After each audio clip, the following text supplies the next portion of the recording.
Conexión Humana es un gusto tenerle al doctor Hugo Navarrete, quien es PhD, es director del Centro de Estudios Aplicados de Química del CESAC, de la Pontificia Universidad Católica del Ecuador, fue director del herbario, decano de la Facultad de Ciencias Exactas y Naturales. Además fue director de investigación de la Pontificia Universidad Católica y también ahora está a cargo de la investigación de metales pesados en el país. Tiene 70 publicaciones y es uno de los 100 autores más citados dentro de nuestro país. Bueno, querido Huguito, díganos, por favor, ¿qué son los metales pesados? Ya, muchas gracias, Joana, por la invitación. Ya estaba ansioso de venir acá porque he visto varias de sus entrevistas. Entonces, gracias, Hugo, querida. Es súper chévere que alguien que conocí durante tantos años esté también en esta misión de divulgar lo que se hace en la universidad, porque finalmente, y de esto estoy convencido, de que si bien es cierto las publicaciones y todo lo que usted mencionó, la ciencia es importante, pero si esta ciencia no trasciende al público para que logre tomar decisiones y esté bien informado, finalmente quedan en las bibliotecas. Y entonces las bibliotecas cerradas no tienen sentido. Y en este mismo ámbito, los metales pesados son llamados así porque son metales que son tremendamente tóxicos o venenosos en general para la vida. Normalmente se consideran dentro de este grupo el plomo, el cromo, el cadmio, el mercurio. Y estos siempre han sido de particular interés porque también resulta que muchos de ellos son útiles, ¿no es cierto? El mercurio, muy útil en el tema de los termómetros. Durante muchísimos años utilizábamos los termómetros con mercurio, ahora ya están prohibidos. También se utilizaba el mercurio para los focos ahorradores. El mercurio se sigue utilizando de forma ilegal para la extracción de oro y algunos otros metales, ¿no es cierto?, para amalgamar. El cromo se utiliza para hacer algunos pigmentos y el plomo en particular, usted se acordará que teníamos la gasolina que era con plomo. Tenía este compuesto que se llama tetraetilo de plomo. Ya no viene la gasolina con plomo. Ya no. Hasta el año 96 aquí en Quito se comercializaba la gasolina con plomo y usted recordará que hubo la época cuando salió la gasolina super, uno de los beneficios de la propaganda era gasolina sin plomo, ¿no es cierto? Ya ahora está prohibida la gasolina con plomo en el mundo y aquí obviamente también. Pero lo que pasa es que quemamos plomo durante décadas, ¿no? Porque fueron décadas que en todo el mundo se quemó plomo y eso es parte de lo que todavía tenemos en el ambiente. El plomo también se ha utilizado para hacer pigmentos de color amarillo. El carbonato de plomo se utilizaba antes incluso en maquillajes, que es un color blanco, para la pintura. Para la cerámica también se utilizaba carbonato de plomo. Entonces, la utilidad de estos metales también ha sido importante a lo largo de la historia, ¿no? Hay una anécdota de una u otra manera. La gente que tenía recursos en la Edad Media comía en platos de plomo. Wow. Mientras que los pobres comían en platos de madera.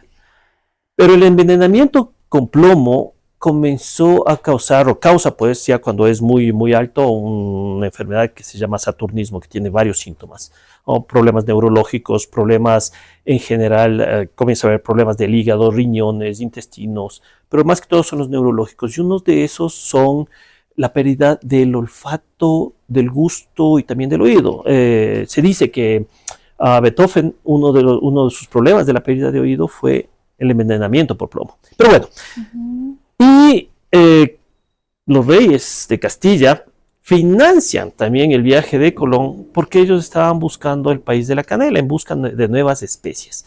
Y las especies en esa época, ¿cierto?, los condimentos, eran incluso más valiosos que el oro porque daban sabor a la comida. ¿Y por qué? Porque cada vez le condimentaban más y más y más, porque como iban perdiendo el gusto y el olfato, comer ya no producía ese gusto y ya no sentían los sabores. Entonces traigan de donde sea los condimentos. Y por eso es que Colón finalmente atraviesa el Atlántico, bueno, se topa en el medio con América, Pero esa fue una de las razones. O sea, el plomo y el envenenamiento con plomo en parte tiene la culpa del descubrimiento de América. Pero usted me habla del pasado. Actualmente ya no hay plomo en... No, sí, o sea, de hecho, y eso es, como le digo, hasta el 96 teníamos gasolina con plomo.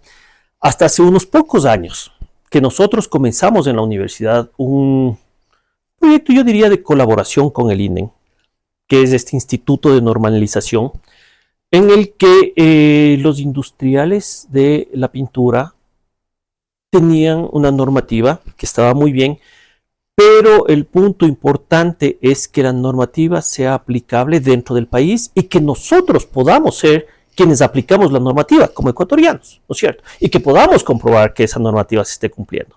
Y uno de los puntos que se acotaban era que en el país no se hacen análisis de plomo en pintura, por ejemplo. Entonces, ¿qué es lo que dijimos? Listo, la PUSE desarrolla este método. Y nosotros desarrollamos el método para que la industria de pinturas pueda hacer los análisis aquí en el Ecuador y que pueda haber un control estricto. Y no solamente de lo que nosotros producimos, porque digamos que podemos tener nosotros una conciencia de calidad. Pero ¿qué pasa con todo lo que viene desde fuera? Y ese es uno de los puntos importantes. Así que no es que estamos libres de plomo. Sabemos que todavía hay pinturas que tienen plomo. Puede ser que las importadas que no han cumplido con todos los requisitos. Hemos hecho pruebas en pinturas que están, quizás son antiguas. Todos estos análisis hay que seguirlos haciendo, pero todavía hay presencia de plomo importante, como le digo, en pinturas y lo que queda de todo lo que quemamos en la gasolina. Y eso ha quedado en principio en la atmósfera, pero luego todo eso cayó y está en el suelo y se va poco a poco en el agua. Las plantas absorben este plomo a través de las raíces y se van depositando en distintas partes de la planta. No es muy móvil, pero finalmente con el paso de los años encontramos nosotros, por ejemplo, que hay lechugas, tomates, zanahorias que están contaminadas con plomo y en niveles que ya dejarían de ser, entre comillas, no peligrosos. O sea, no hay un límite seguro. Pero la Unión Europea y los Estados Unidos, y nosotros nos acogemos a esas normativas, ponen ciertos umbrales como de tolerables, ¿no? O admisibles. No es completamente seguro. Pero bueno, porque también hay contaminación natural. Cadmio existe naturalmente en el suelo. Mercurio, somos un país volcánico, también existe naturalmente, pero en esas cantidades naturales, a menos que sean sitios muy particulares, no revisten un problema para la alimentación.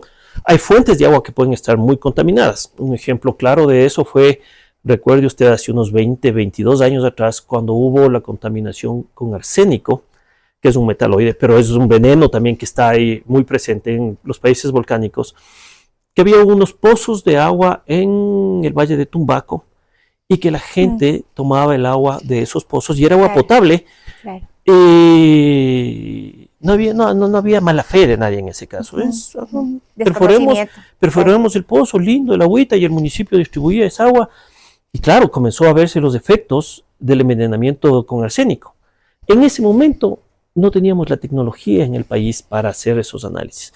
Nosotros poco tiempo después fue que creamos el CESAC ahí en la universidad, justamente para poder hacer este tipo de estudios ambientales y químicos y enfocados en el tema de contaminación.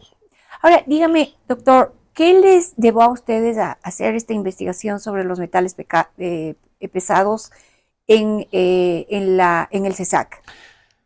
Esto fue un direccionamiento estratégico, diría yo, pero después de una profunda reflexión. Los fondos para investigación siempre son restringidos, ¿no? Particularmente en el país. Yo creo que en la universidad vivimos en una suerte de paraíso en ese sentido, porque la universidad, yo creo que eso refleja mucho la visión de los jesuitas, de que el conocimiento finalmente es un conocimiento que transforma, un conocimiento que puede generar un bienestar. Entonces decidimos, a ver, ¿qué es lo que los seres humanos a la larga siempre vamos a perseguir? Por sobre todo, la salud y la alimentación. Siempre vamos a estar Esos son nuestros primeros, digamos así, nuestros primeros deseos, que es estar sano y alimentarnos. Luego viene la vestimenta, luego vendrán los paseos, luego vendrán todas las otras necesidades, ¿no es cierto? Pero esas necesidades primarias. Y sabíamos nosotros por los estudios y por lo que se conoce de la literatura y lo que se habla en el mundo, que los metales pesados son considerados un problema primordial para estudiar porque causan daños a la salud. Y entonces, el punto importante es que la exposición a largo plazo, este envenenamiento continuo, termina en la generación o desarrollo de enfermedades catastróficas, cáncer, problemas renales, problemas hepáticos. Entonces nos dirigimos, pues esa fue la decisión primaria, poder contribuir con conocimiento propio, porque hay otro punto.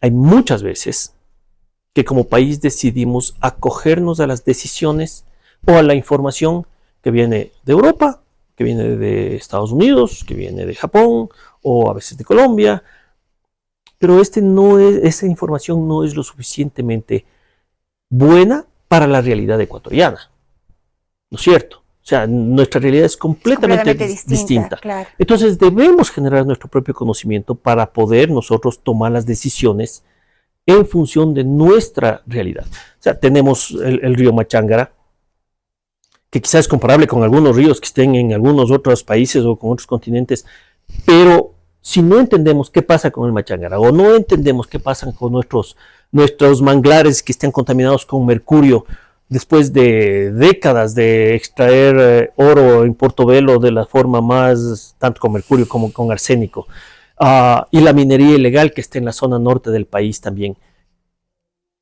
Es obvio que no se puede cambiar la realidad de la noche a la mañana, pero teniendo todos estos elementos, a la larga las autoridades comienzan a ponerse alerta. Y eso fue lo que sucedió, por ejemplo, con el ARCSA en diciembre, enero del año anterior, cuando hubo todo este tema de la canela, en donde nosotros tuvimos una participación muy, muy activa, porque también hicimos muchos de los análisis.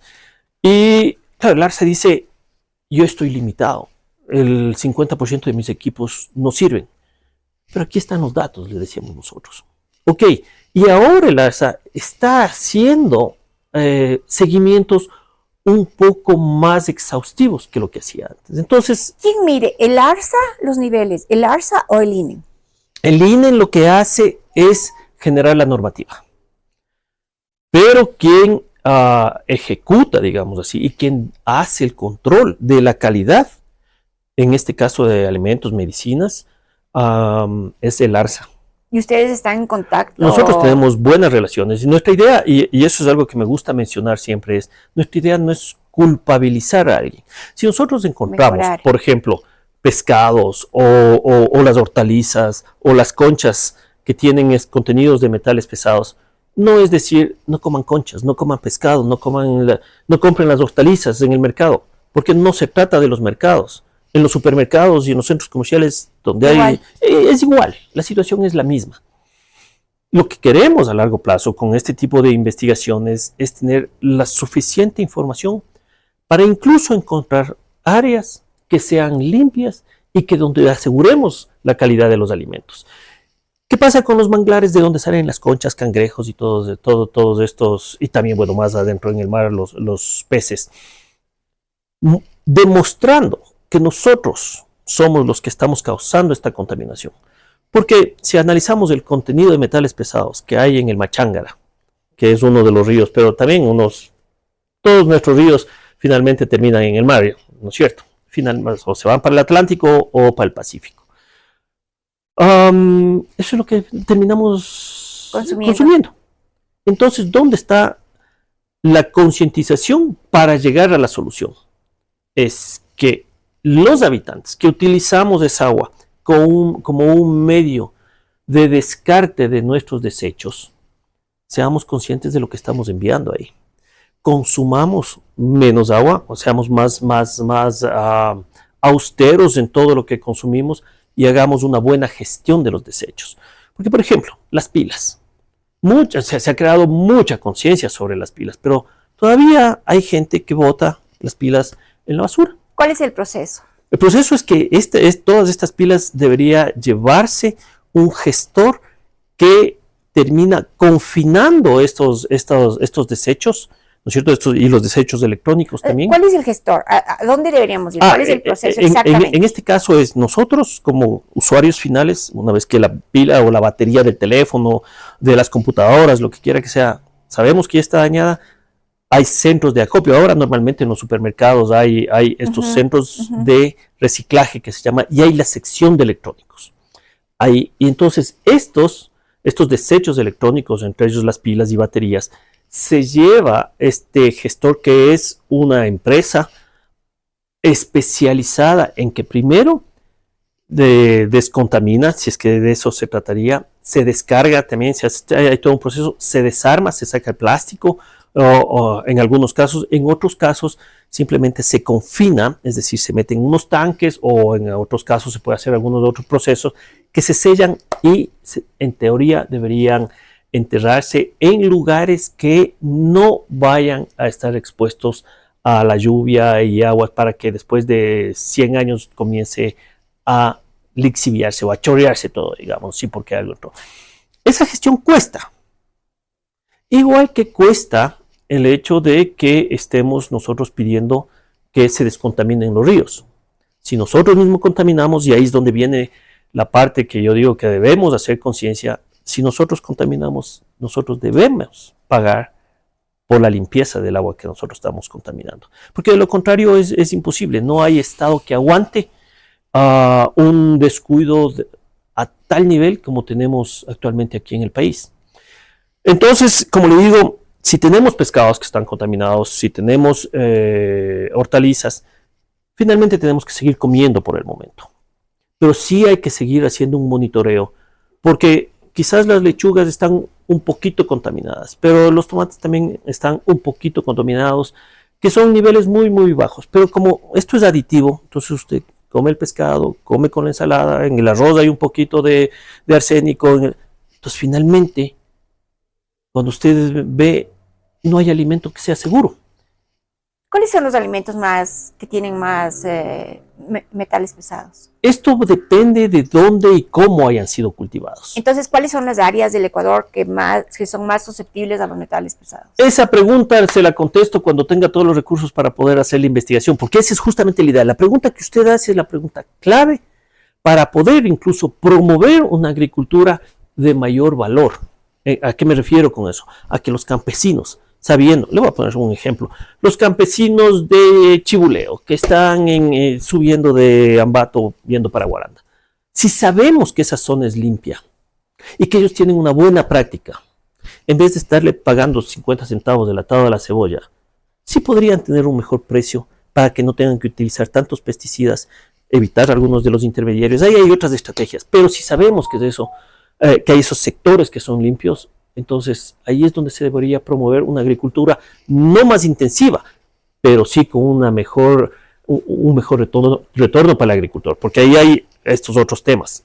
También hay contaminación y con algunos metales pesados, aparte de los pesticidas, es por esa necesidad de elevar siempre más y más y más la producción. Pero ahora, si los agricultores no utilizan pesticidas para prevenir el daño de sus alimentos, ¿qué deberían utilizar? No, hay pesticidas que son, digamos así, relativamente seguros, en las dosis que son las recomendadas. O sea, no todo es malo. Los medicamentos son buenos, ¿no? Pues claramente sabemos, pero el exceso de medicamentos ya es perjudicial. O sea, eso es clarísimo. Una pastilla para el dolor de cabeza es maravilloso, pero si se toma 10, entonces tiene un problema serio. Eso es exactamente lo que pasa en la agricultura. Y otro punto importante que yo creo que se debe siempre tomar en cuenta es que no en el país, desafortunadamente, y esto tiene que ver con costos, no siempre utilizamos lo más moderno, ¿no? Hay productos agrícolas, agroquímicos, que están prohibidos en otros lugares del mundo. En eso debería estar pendiente el Ministerio de Agricultura, del ARSA y todos quienes aseguramos de alguna manera, y pues las universidades. Nosotros vamos a entrar en un programa grande sobre pesticidas, residuos de pesticidas en las comidas. Sí, se afecta a un grupo importante que son la industria de los agroquímicos. Pero a la larga lo más importante, y por eso cuando usted me preguntó por qué entramos en esto, porque estamos pensando en salud. Y la salud es uno de los bienes más preciados que puede tener cualquier persona. Entonces a eso responde, y visto desde una perspectiva humana, si logramos mejorar la calidad de vida en general de la población, la universidad ha tenido éxito. Ahora, dígame, ¿cómo afecta el consumo de metales pesados en los alimentos a los niños y a las mujeres embarazadas? Particularmente a los niños y mujeres embarazadas, como la mayoría de ellos, pero particularmente plomo y mercurio son unos potentes neurotóxicos. Entonces afectan el desarrollo del feto, entonces porque atraviesa esta barrera de la placenta, atraviesa y claro, llega al torrente sanguíneo del feto, y en ese sentido su desarrollo puede ser bastante alterado dependiendo del grado de envenenamiento. Ahora, con los niños, usted sabe, el desarrollo de los niños toma prácticamente 18 años, ¿cierto? Hasta cuando todo está completamente formado, crecimiento de huesos, etc. Entonces, si es que desde muy pequeños se ven expuestos, por ejemplo, hay estudios, así mismo que la leche materna tiene plomo, porque hay en el... Claro, la madre consumió. Exactamente. Y esto llega al bebé y el plomo a veces actúa como el calcio, reemplaza ciertas partes, ciertos átomos de calcio son reemplazados por átomos de plomo, no produce un crecimiento normal, puede desarrollar algunos tipos de cáncer en ese sentido, envenena la sangre. Una pregunta, doctor. En el ser humano, ¿qué cantidad de plomo deberíamos tener? ¿O no deberíamos tener ni un solo porcentaje? Digamos que es el umbral tolerable, que está así como un estándar a nivel global, aunque eso varía de persona a persona, pero es 0,5 microgramos por decilitro. Ahora, ¿cómo se grafica eso? Digamos que en unos 10,000 litros de agua, usted pone una gota de algo. Eso debería ser.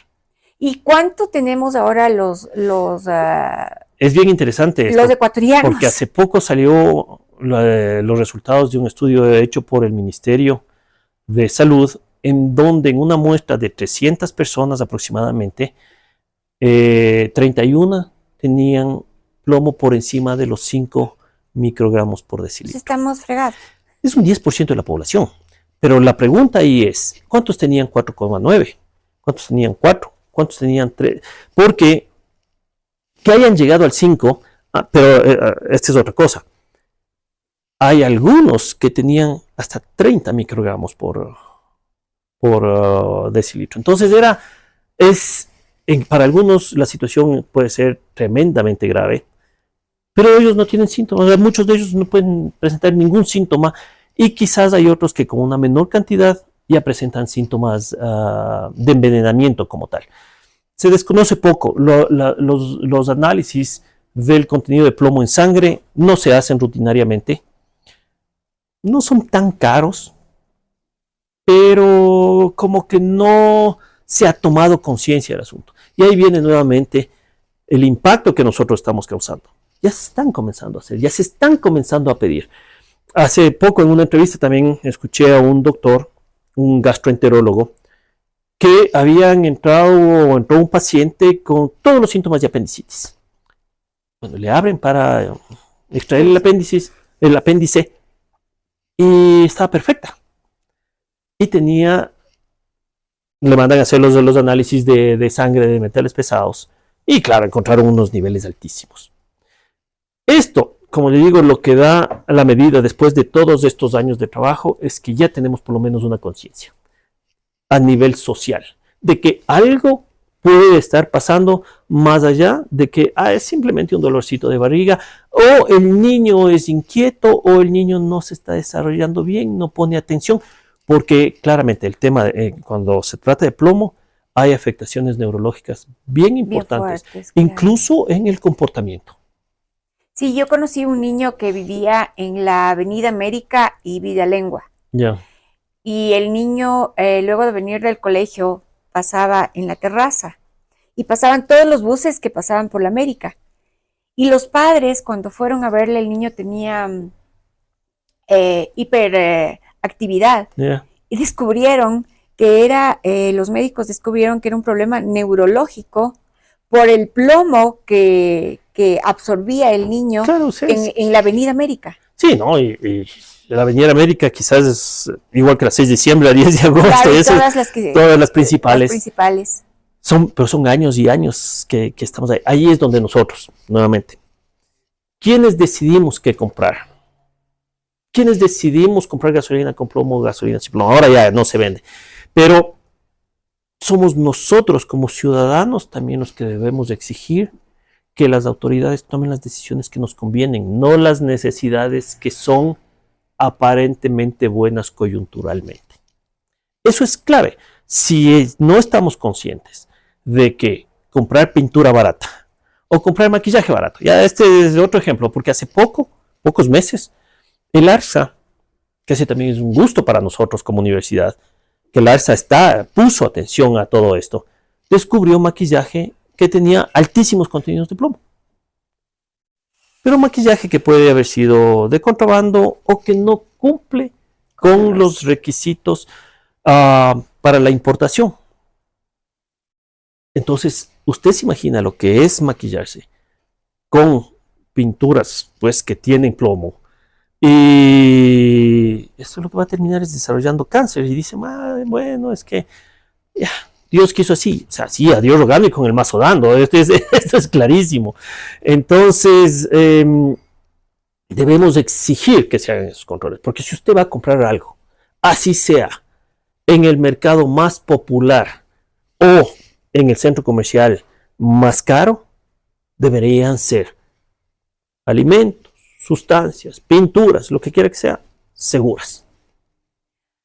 Ahora, doctor, ¿cómo prevenimos esto antes de finalizar? O sea, la prevención yo no creo que hay en este momento. Lo que debemos hacer es enfocarnos en mitigar y a mediano y largo plazo reducir lo más que sea posible a niveles que son considerados como tolerables. Pero usted en ese sentido puede ver que la Unión Europea, ¿no?, que como tienen muchos recursos, también poco a poco van bajando los límites.